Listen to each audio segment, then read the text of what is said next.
Всем привет, друзья! Вы знаете, что существует МФУ-устройства, при помощи которых можно пользоваться и 3D-печатью, и фрезеровкой ЧПУ, и лазерной гравировкой. Одно из таких устройств по-настоящему доступное для рядового пользователя SnapMaker.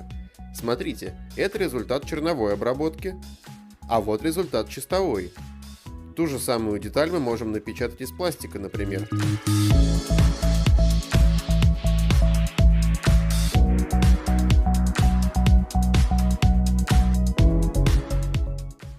Если интересно, тогда скорее переходите по ссылке в описании.